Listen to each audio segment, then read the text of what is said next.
우리 동네 라디오. 이 시간은 마을 미디어 활동가들이 서울 각 지역의 소식을 직접 전달합니다. 안녕하세요. 우리 동네 라디오 가재울 라디오의 김춘광입니다. 창밖에 떨어지는 적당한 양의 빗소리는 마음을 차분하게 만들죠. 참으로 듣기만 해도 편안해지고 힐링이 되는 소리인 것 같은데요. 똑똑똑, 마치 나를 부르듯 조용히 창문을 두들기는 소리에 마중을 나가야 할 것만 같은 정감도 느껴집니다. 이번 주부터 장마가 시작된다고 했지만 빗소리는커녕 후덥지근한 더운 날만 계속되고 있습니다. 이번 주도 정겨운 빗소리는 듣기 어렵다고 하죠.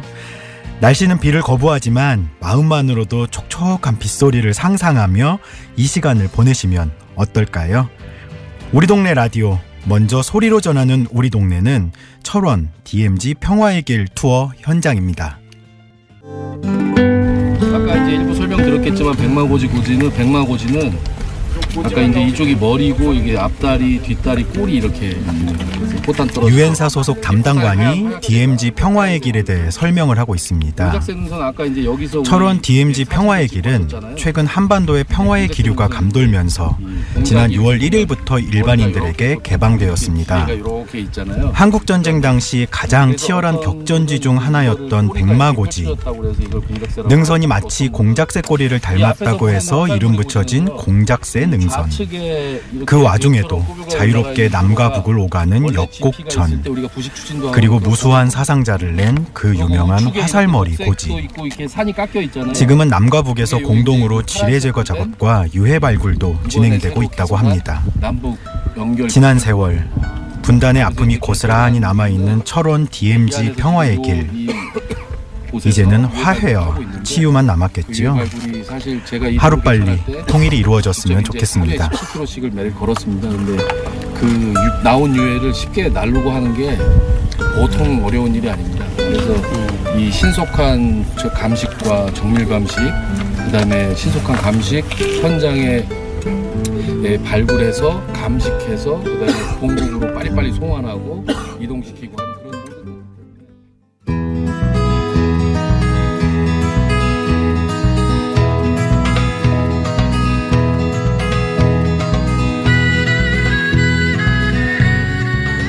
우리 동네 라디오는 마을의 작은 이야기를 통해 세상과 소통합니다. 여러분은 다른 사람과 10분 정도 대화를 한다면 대략 몇 개 정도의 외래어를 사용하시나요? 우리가 아무 생각 없이 사용하는 이 외래어 때문에 중국 동포들은 우리와의 소통에 불편을 느낀다고 하는데요. 이에 관해 자세한 이야기 들어보도록 하겠습니다. KCNTV 한중방송의 정명선 씨 나오셨습니다. 안녕하세요. 예, 안녕하세요. KCNTV 한중방송의 정명선입니다. 네, 반갑습니다. 네, 반갑습니다. 예, 오늘은 한국에서 많이 사용되고 있는 외래어를 주제로 이야기를 준비하셨다고요? 예. 오늘은 외래어에 관해서 이야기를 나눠볼까 하는데요. 네, 먼저 한 가지 여쭤보겠는데요. 그 외국 여행 갔을 때 제일 어렵게 느껴지는 것이 무엇이던가요? 예, 뭐 언어도 그럴 거고 저는 음식이나 지리도 어렵긴 한데 그중에 언어가 제일 어렵겠죠? 예, 그렇죠. 네, 당연한 건 물어본 것 같네요. 저도 그 구소련, 일본 등 나라들을 가보았는데 그 언어가 안 통하는 것만큼 답답한 것이 없더라고요. 그 우리 중국 동포들도 처음 한국에 나오면 언어가 안 통하는 나라에 온 듯하답니다. 그래요? 예, 물론 지금 나오시는 분들은 상황이 많이 달라졌지만요. 예, 사실 그 중국 동포라고 하는 분들은 대체로 한국말을 어느 정도 하시는 걸로 알고 있는데 그래서 우리랑 그 언어 소통에는 별로 문제가 없을 거라고 생각했는데 어렵다고요? 네, 딱히 그렇지도 않아요. 그 동포 1세들이 사용하는 말은 70년에서 80년 길게는 100년 전에 사용하던 한국말이고. 그렇겠네요. 네, 그리고 2, 3세들은 중국의 조선어문을 또 배우지요. 여기와는 조금 다른.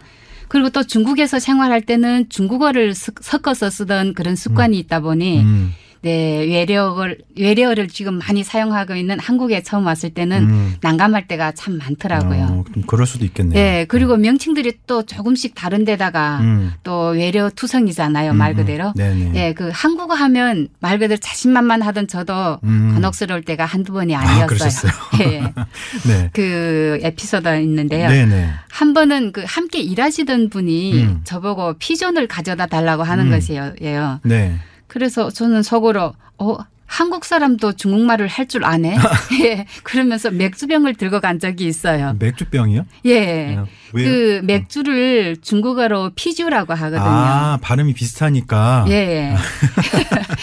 예. 이렇게 발음이 굉장히 비슷한 단어들이 있는 걸로 알고 있는데요. 네. 이게 발음이 비슷해도 의미가 완전히 달라서 좀 다른 물건들이 있는 경우들이 있을 텐데 아마 그분도 굉장히 당황하셨을 것 같아요. 예, 그렇죠. 처음에는 당황해 하시더니 그다음에 웃음이 터지고 말았답니다. 네, 그렇겠네요. 예. 그리고 또 한 번은 처음으로 식당에 그 서빙을 갔는데 손님이 포크를 부탁하더라고요. 포크요. 예. 예. 근데 저희는 포크가 뭔지 몰랐었거든요. 그 당시는.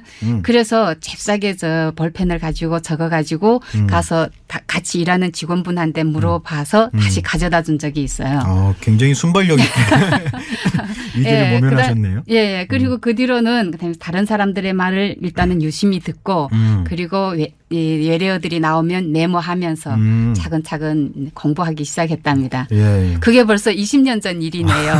그래요. 네. 말 그대로 생활 속에서 이제 언어를 좀 익히기 위해서 노력하신 것 같은데요. 네. 그렇게 이제 조금씩 적응해 나가시면서 여러 가지 에피소드들이 더 있으셨을 것 같아요. 예, 많답니다. 네, 좀 얘기 좀 해주시죠. 예. 이를테면 그 식당에서 후라이팬이라고 하니 그 누구 편이냐고 했다는 이야기도 있고요. 후라이팬이 누구 편이냐. 예. 그리고 현장에서 몽키 가져오라고 하니 뭔지 몰라서 여러 가지 도구들을 다 가져가 가지고 골라서 쓰라고 이렇게 했다는 이야기도 있고요. 네. 그리고 디지털이라고 하니까 돼지털이라고 하고 리모컨이라고 하니까 또 네모꼴이라고 하고 리모컨을 또 네모꼴이라고 하시고 네. 그리고 톨게이트라고 하잖아요. 네, 그거를 또 털게이트라고 이렇게 하는 그런 말들도 많았습니다. 고생이 많으십니다.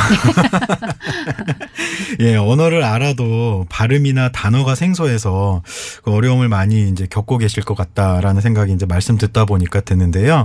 그런 또 고충을 해결하기 위해서 또 방송을 하나 또 만드셨다고요. 예, 그 피할 수 없으면 즐기라고 하잖아요. 네네. 그래서 저기 KCN TV 한중 방송이라는 이 좋은 미디어 매체를 통해서 외래어 배우기를 한다면 그 외래어 때문에 소통이 어려운 많은 분들의 고충을 조금이나마 덜어드리지 않을까 생각하다가 정명선의 외래어 따라잡기라고 제목을 달고 방송 프로그램을 제작해갖고 방송하기 시작하였습니다. 본인 방송 홍보하시네요.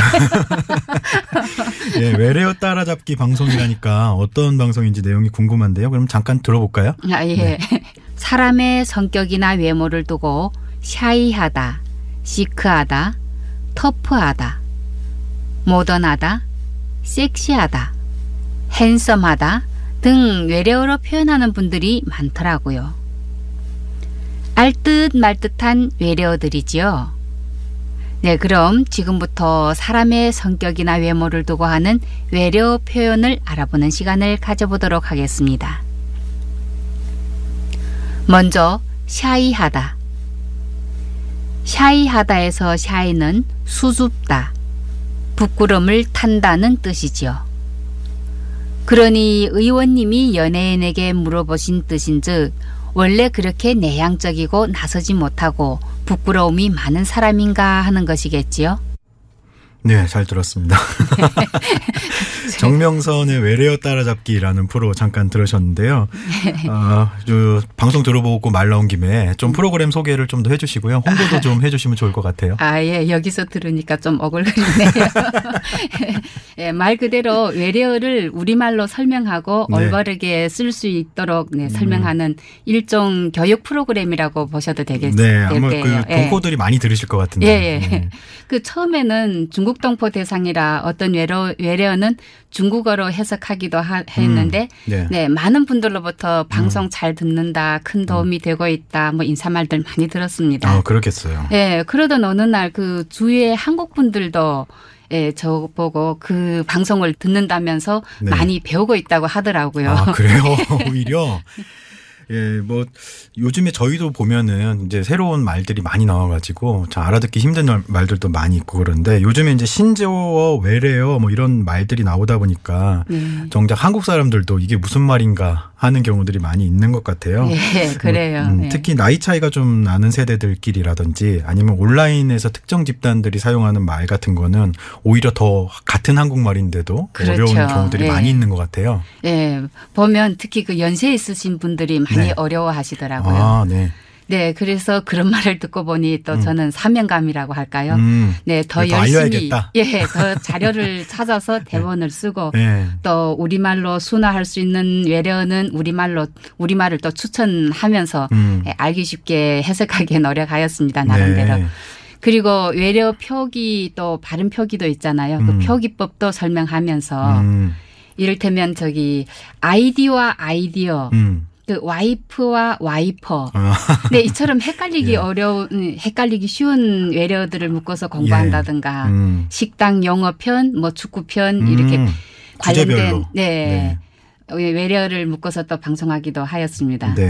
그리고 가끔은 북한말로 알아보는 외래어 시간도 가져보았는데요. 북한말로 온라인 서비스를 직결봉사라고 하고요. 재밌네요. 버전은 판본, 업로드는 올려보내다, 서버는 봉사, 디지털은 숫자식, 메뉴는 뭐 안내, 투피스는 나뉜 옷, 나뉜 옷. 그리고 커트는 창문법. 그리고 혹시 도넛을 뭐라고 할지 도넛. 도넛. 가운데 뚫린 빵? 도넛은 단지처럼 생겼다고 해서 가락지 빵이라고 한답니다. 가락지 빵. 재밌네요. 그래서 이렇게 또 외래어도 알아보기도 했었습니다. 듣고 보니까 왜 그렇게 말하는지 이해도 되네요. 그렇죠. 그리고 외래어 표기법에서 프라이팬을 후라이팬으로 표기하는 분들이 있는데 프라이팬이 정확한 표기법이라는 것. 그리고 뷰러의 발음 표기법은 뷰어. 그 러닝과 러닝에서 러닝이 정확한 표기라는 것. 이런 정확한 표기법을 설명하고 그리고 그린티는 녹차, 톨게이트는 요금소, 파울은 반칙, 뭐 핸섬하다는 말쑥하다, 멋있다 이런 말로 순화하면 된다는 이런 내용도 빼놓지 않고 좀 평소에 방송을 자주 사용하면서도 올바른 표기법이 뭔지 잘 모르셨던 분들이 도움이 많이 될 것 같고요. 우리말이 있어도 외래어를 쓰는 경우가 많은데 그 어감이 주는 느낌이 좀 미묘하게 차이가 있어서요. 그래요. 참 모순되죠. 그런데 어떤 사람들은 외래어를 많이 사용할수록 유식해 보인다고 생각하는 사람들도 있더라고요. 가끔은. 그런데 또 어떤 말은 우리말보다 외래어가 더 친숙하게 느껴지다 보니 외래어를 쓸 수밖에 없는 상황도 있더라고요. 그렇죠. 이를테면 그 립스틱. 그 입술 연지라고 하기보다 그래도 립스틱이 낫지 않아요? 대체할 수 있는 단어가 마땅치가 않네요. 그러니까 외래어를 쓴다고 무턱대고 비난할 수도 없는 일이죠. 알기 쉽고 부르기 좋은 우리말로 모두 순화하면 모를까 우리말만 고집할 수도 없고요. 그냥 너무 남용하지만 말았으면 하는 바람입니다. 그리고 인간관계는 소통이라고 하는데 원활한 소통을 위해서는 외래어를 공부를 할 수밖에요. 그리고 우리 모두 열심히 배워서 우리말과 외래어의 모두 능한 달인이 되었으면 하는 바람입니다. 오늘 말씀 잘 들었습니다. 지금까지 KCNTV 한중방송의 정명선 씨였습니다. 감사합니다. 감사합니다.